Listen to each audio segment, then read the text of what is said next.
24 degrees in Orlando this morning, 23 in Jacksonville.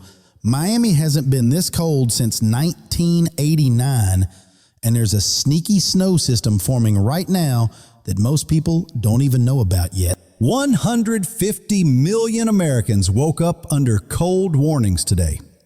180,000 homes still have no power across the Southeast. And by Wednesday, another round of snow could catch folks in the Carolinas completely off guard. But here's what nobody's talking about.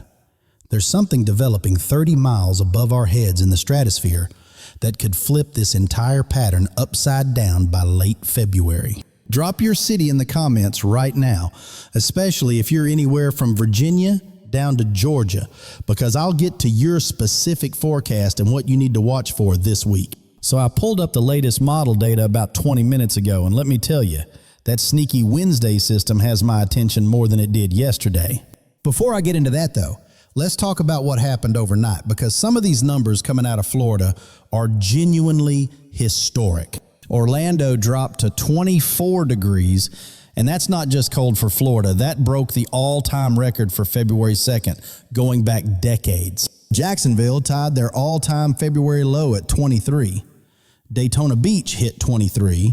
Tallahassee got down to 20 with wind chills in single digits. And Miami, the city where people complain when it drops below 70, recorded 35 degrees with wind chills in the upper 20s this morning. That's the coldest Miami has been in 36 years, since January of 1989.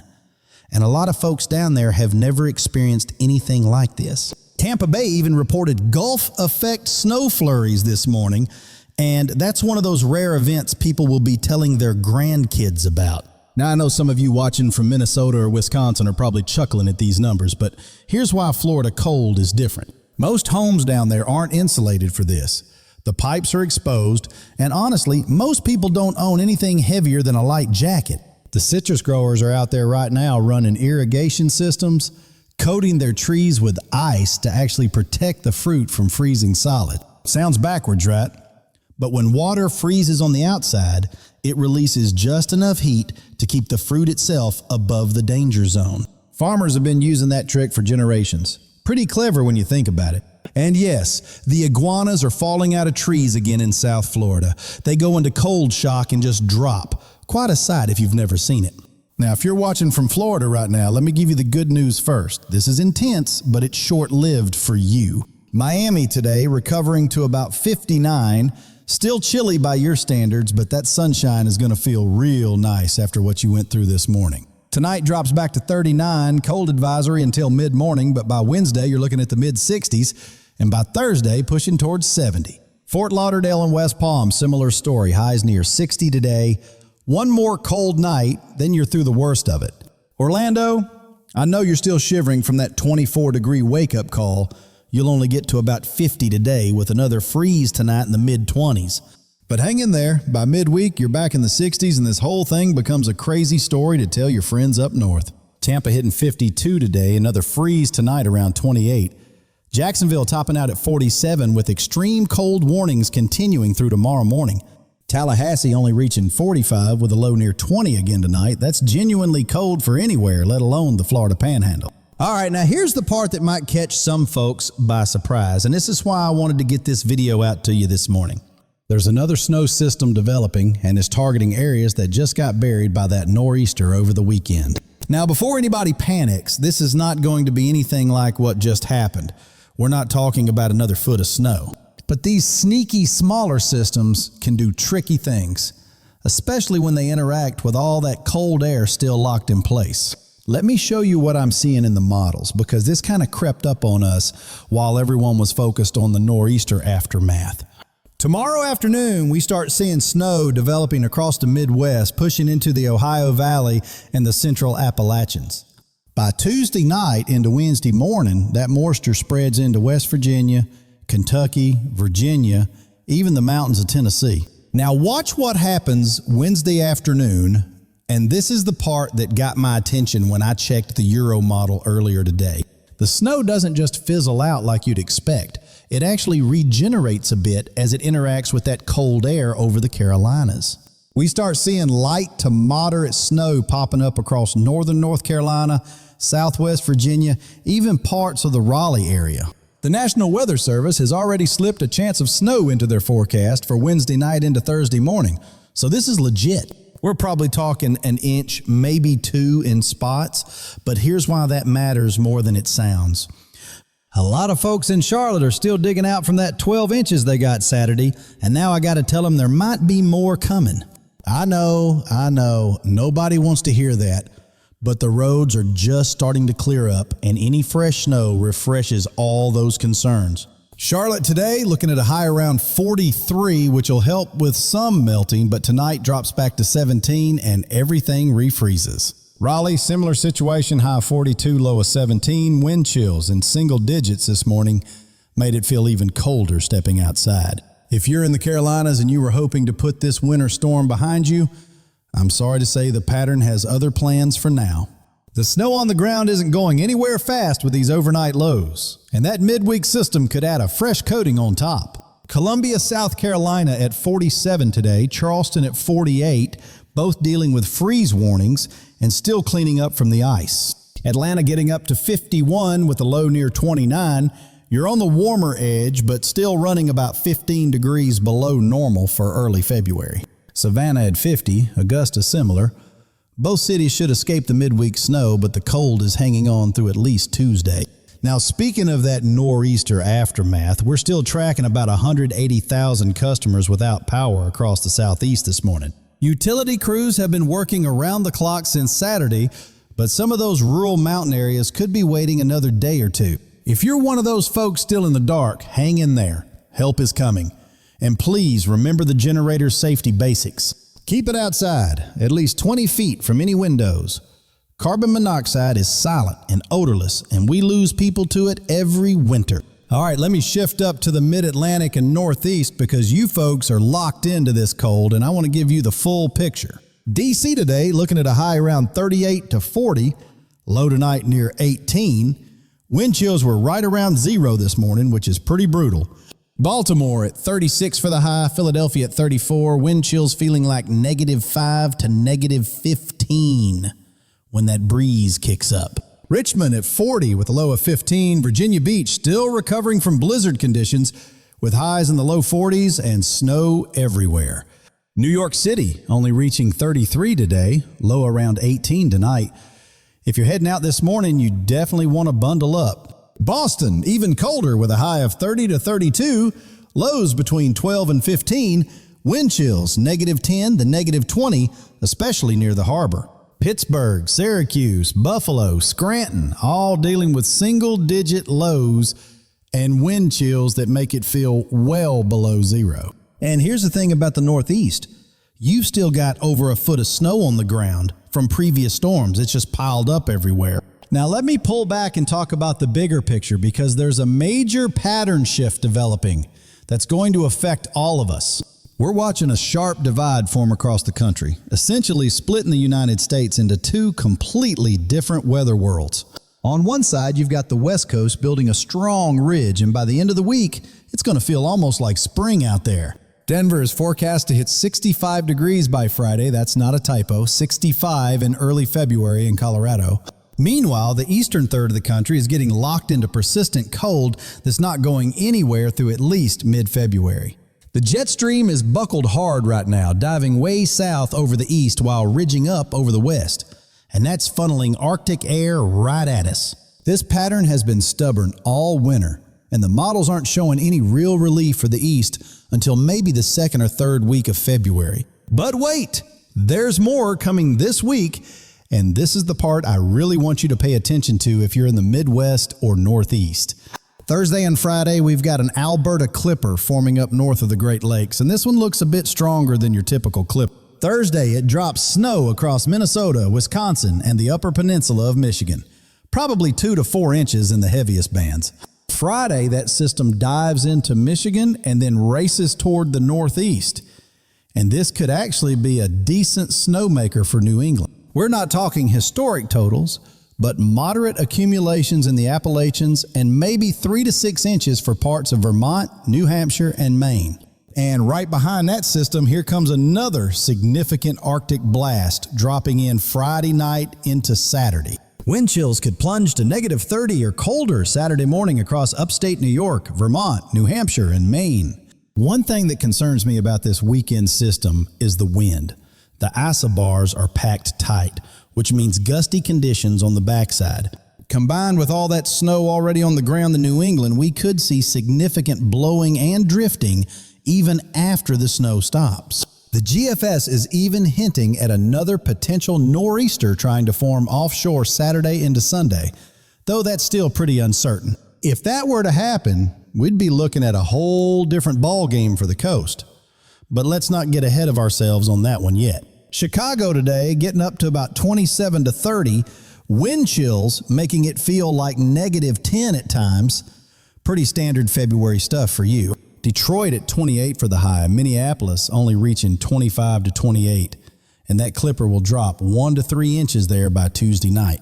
Milwaukee at 26, Cleveland at 30, Indianapolis at 32, Columbus struggling to even reach 30, the whole Midwest just locked in. St. Louis a bit milder at 38, Kansas City at 35, you're on the western edge and should see gradual improvement through the week. Omaha and Des Moines in the low 30s with possible light snow as that clipper brushes by. Nothing major, but enough to notice. Sub-zero temperatures are coming back Saturday morning from Minnesota through Michigan, and that cold lingers into early next week. Now let me show you the complete opposite situation happening out west, because honestly, it's like a different planet right now. Los Angeles sitting at 65 degrees today. San Diego at 64, sunny skies, light winds, just absolutely perfect conditions. San Francisco at 58, San Jose at 60, the Bay Area enjoying weather that feels more like late March than early February. Phoenix at 68, Las Vegas at 60, Tucson pushing 70. The Southwest is running 20 to 25 degrees above normal and loving it. Seattle and Portland getting some rain showers with highs around 48 to 50. Higher elevation snow in the Cascades, which is actually welcome. The Cascades have been dealing with a snow drought this winter, so any mountain precipitation helps with the water supply situation out there. Salt Lake City at 45, Albuquerque at 52, Denver building toward that remarkable 65-degree high by Friday. If you're in the West right now, enjoy it, because when that pattern eventually flips, you might be the ones dealing with the active weather. All right, now here's the part that most weather channels won't even mention, but I think it's important and could change everything. There's something happening about 30 miles above our heads in the stratosphere that has the potential to reshape the entire pattern. A sudden stratospheric warming event is developing high above the Arctic, and if it plays out, it could disrupt the polar vortex. Now, I know that sounds like a bunch of meteorology jargon, so let me break down what it actually means for you and me down here at the surface. Normally, the polar vortex keeps all that brutally cold air bottled up near the North Pole, spinning in a tight circle way up in the atmosphere. When one of these warming events happens, it can weaken that vortex or even split it into pieces. And that's when things get interesting. Those chunks of Arctic air that were trapped up north suddenly break loose and come spilling south. And guess who's in the path? We are. It typically takes about 1 to 2 weeks for those effects to work their way down through the atmosphere to where we actually feel it. So if this disruption happens around now, we'd be looking at impacts showing up around mid to late February, maybe the 3rd week of the month. This opens the door to extreme cold outbreaks that make what we're seeing now look mild, plus more opportunities for significant winter storms. I'm not saying this to alarm anyone. It's just something worth knowing as you think about the rest of February and early March. Winter isn't done with us yet, and if this polar vortex disruption verifies, the back half of the month could get very active. The Climate Prediction Center is calling for this warm west, cold east pattern to persist through at least February 10th with high confidence. After that, the crystal ball gets a little cloudier. Some models show a pattern flip, others show the cold persisting in the east. What I am confident about is that this isn't the last of the Arctic air. There's more cold coming behind this batch, and probably more after that. For the snow lovers out there, mid to late February is shaping up to be the time to watch. The ingredients are coming together. For those of you who are already over winter, I hear you. But we've probably got another month of this before spring really takes hold. Let me give you a quick day-by-day rundown so you know exactly what to expect and can plan your week accordingly. Today, Monday, is actually one of the quieter weather days we've had in a while. Mostly just bitter cold hanging on in the east. Some light flurries possible in the Ohio Valley and upper Midwest, nothing significant, just clouds and cold temperatures. Tuesday, that next system starts developing, light snow spreading from the Midwest into the Ohio Valley and central Appalachians. Tuesday night into Wednesday morning is when the Carolinas and Virginia need to watch for that sneaky snow, light accumulations possible. Wednesday, the cold front pushes through from Texas to Maine. Snow lingers on the backside for the mountains and parts of the mid-Atlantic. Thursday, the Alberta Clipper forms and starts dropping snow across Minnesota, Wisconsin, and Michigan. Friday, that system races into the northeast with accumulating snow for New England. Then the Arctic blast crashes in behind it. Saturday is when the really dangerous cold returns. Wind chills -30 or worse across the Great Lakes and Northeast. The West stays mild and beautiful through all of this, highs in the 60s and 70s for California, spring-like in the Rockies.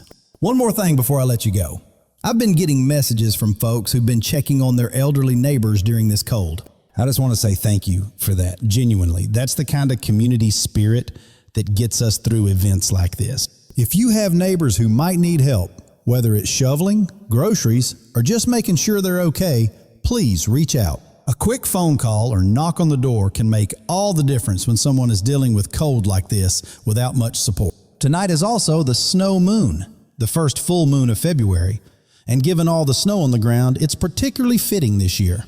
If you get clear skies, take a minute to step outside and see how that moonlight reflects off the snow. It really is something special. And tomorrow is Groundhog Day, so we'll see what Phil has to say. Though based on these models, I don't think we need a groundhog to tell us winter's sticking around. All right, folks, let me hit a few more cities real quick that I know some of you have been asking about in the comments. New Orleans at 48 today with a low around 30. Cold advisory in effect, but you warm up nicely by midweek into the upper 50s. Memphis at 35 for the low. Nashville at 28. Louisville at 28. Birmingham at 29. The Tennessee Valley dealing with this cold. Dallas looking at 45 to 50 today, much more manageable than the east. Overnight low around 25, but no snow in your forecast. Houston at 52 for the high with a low of 32. Possible frost in the northern suburbs, but nothing dramatic coming your way. San Antonio and Austin both in the mid-50s. Texas is through the worst of it and should see gradual warming through the week. Fresno at 60, Sacramento at 60, Bakersfield at 65.